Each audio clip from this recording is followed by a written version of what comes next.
मेडिशाइन hospital.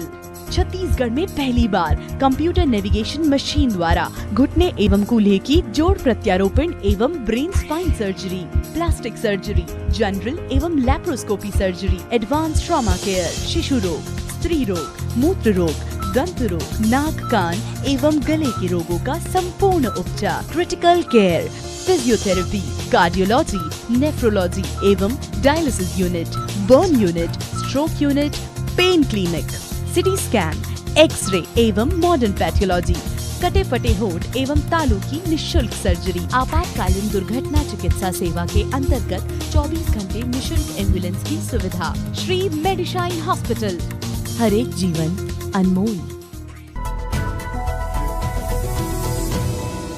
नमस्कार, आप देख रहे हैं बीडा 24 न्यूज। मैं हूं आपके साथ भूपेश टांडिया। छत्तीसगढ़ राज्य सरकार द्वारा गौ सेवा आयोग के अध्यक्ष डॉक्टर महंत राम सुंदर दास जी महाराज को कैबिनेट मंत्री का दर्जा दिया गया है। अपनी इस नई जवाबदारी को लेकर मीडिया 24 न्यूज से खास बातचीत की है। देखिए क्या कुछ कहा अपनी इस नई जवाबदारी को लेकर डॉक्टर महंत राम सुंदर दास जी महाराज ने।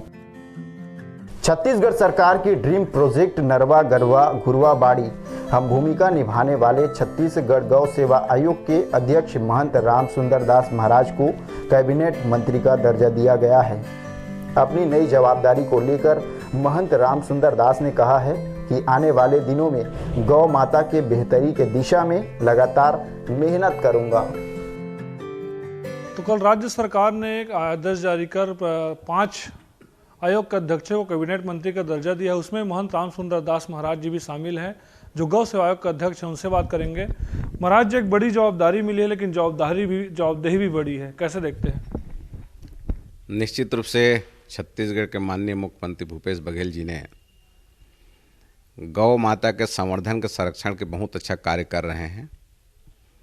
उन्होंने सर्वप्रथम छत्तीसगढ़ में कांग्रेस सरकार बनते ही स्वयं जब मुख्यमंत्री बने तो सर्वस्व पर उन्होंने जो कार्य किया वो गौ माता के संरक्षण के संवर्धन के उन्होंने गौठान योजना प्रारंभ किया कि छत्तीसगढ़ के प्रत्येक गांव में गौठान बने और वहां गौ माता सुरक्षित और संवर्धित रूप से वहां रह सकें।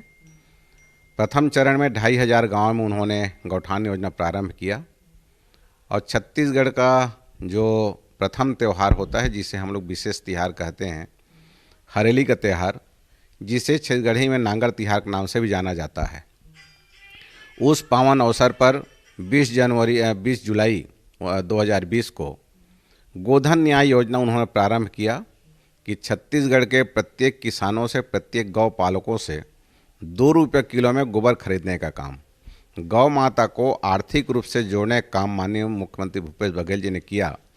और इसका बहुत अच्छा परिणाम सामने आ रहा है कि गौ पालक गौ माता का संरक्षण कर रहे हैं, सेवा कर रहे हैं और प्रतिदिन निश्चित स्थानों में जा कर के गोबर का बिक्री भी कर रहे हैं। महिला स्व सहायता समूह को जिम्मेदारी दिया गया है कि उस गोबर से वो नाना प्रकार के उत्पाद बनाएं और बचे हुए गोबर का वर्मी खाद बना करके उसको पुनः सरकार 8 रुपये किलो में खरीदने का भी वचन दिया हुआ है। भविष्य आने वाले समय में दीपावली है और छत्तीसगढ़ के अनेक गौशाला वाले और गौठानों में भी गोमय दीपक बनाया जा रहा है, जिसमें दीपावली में उस दीपक का उपयोग किया जाएगा। छत्तीसगढ़ के विभिन्न सभी गांवों में गोमय दीपक जगमगाएगा, ऐसा हम लोग विश्वास करते हैं।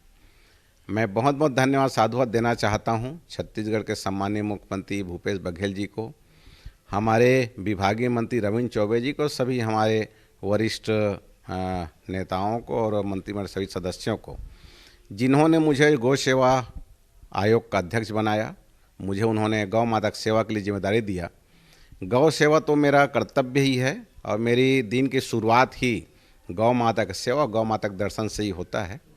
माननीय मुख्यमंत्री जी कहा कि महंत जी महाराज, आप मठ मंदिर 4 दीवारी में रह करके गौ माता की सेवा कर रहे हैं, अब आप छत्तीसगढ़ कोने कोने में जा कर के गौ माता की सेवा करिए, गौ माता की सेवा कराइए, लोगों को प्रेरित करके। तो उस कार्य को करने के लिए मैं अभी मेहनत कर रहा हूं और छत्तीसगढ़ के विभिन्न जिलाओं में जा कर के हम लोग गौ माता के संरक्षण के संवर्धन के लिए कार्य कर रहे हैं। लगातार आप दौरा कर रहे हैं, कुछ दिन पहले आप सूरजपुर जिला भी गए थे, तमाम जिला जा रहे हैं। किस प्रकार का बदलाव देखने को मिल रहा है जब से सरकार बनी और जब से आप गौ सेवा के अध्यक्ष के तौर पर पद संभाले हैं? निश्चित रूप से छत्तीसगढ़ में जब से कांग्रेस सरकार बनी है तब से लोगों का सोच गौ माता के प्रति बदला हुआ है। लोग गौ माता को आस्था, श्रद्धा, विश्वास साथ देखते हैं, उनका सेवा शुश्रूषा करते हैं और अब सड़क में या गलियों में बहुत कम गौ माता को विचरण करते हुए आप देखेंगे। अधिकांश गौ माता या तो गौशाला में हैं या फिर गौठान में हैं, और जो यदा कदा दिखते भी हैं।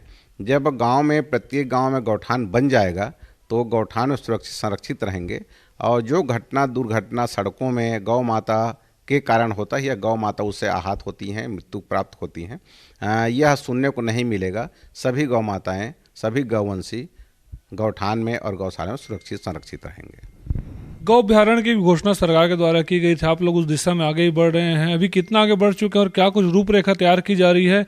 किन जिलों को पहले प्राथमिकता दी जा रही है गौ अभ्यारण्य के लिए? छत्तीसगढ़ सरकार की महत्वाकांक्षी योजना गौठान है। उसका उन्होंने गोधन न्याय योजना प्रारंभ किया, और एक बृहद योजना गौ अभ्यारण्य का है। छत्तीसगढ़ के एकमात्र बेमेतरा जिले में झालन नाम का जो गांव है, वहां गौ अभ्यारण्य बनना शुरू हो गया है। वहां लगभग 500 से ऊपर गौवंशी संरक्षित हैं, सुरक्षित हैं, और उनका वहां सेवा किया जा रहा है।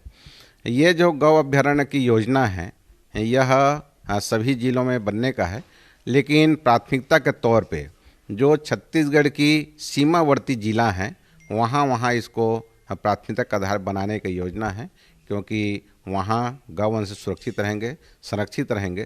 तो उसमें हम लोगों ने राजनांदगांव जिला, कवर्धा जिला, आपका गरियाबंद, सूरजपुर, अंबिकापुर, महासमुंद, इन सब जिलाओं, जिसमें रायपुर भी है, दुर्ग को भी हमने लिया है। तो यहाँ बृहद गौ अभ्यारण्य बनेगा, और उसके बन जाने से सभी गौवंशी वहाँ सुरक्षित संरक्षित होंगे, और स्वच्छंद रूप से, उसका नाम ही है अभ्यारण्य, मतलब अभय होकर के गौवंशी वहाँ विचरण कर लेंगे। पायलट प्रोजेक्ट है सरकार की गौ माता को लेकर, और हमने देखा है कि लगातार सरकार उस पर काम भी करी, चाहे गोबर खरीदी का मसला हो, चाहे गौठान, चाहे अभ्यारण्य का निर्माण हो। आने वाले दिनों में क्या गौ हत्या रोकने पर एक कठोर कानून देखने को मिलेगा, और जो कानून है उस पर कठोरता से लागू किया जाएगा? छत्तीसगढ़ सरकार के महत्वाकांक्षी योजना है गौ माता का सेवा, गौ माता का संवर्धन, गौ माता का संरक्षण।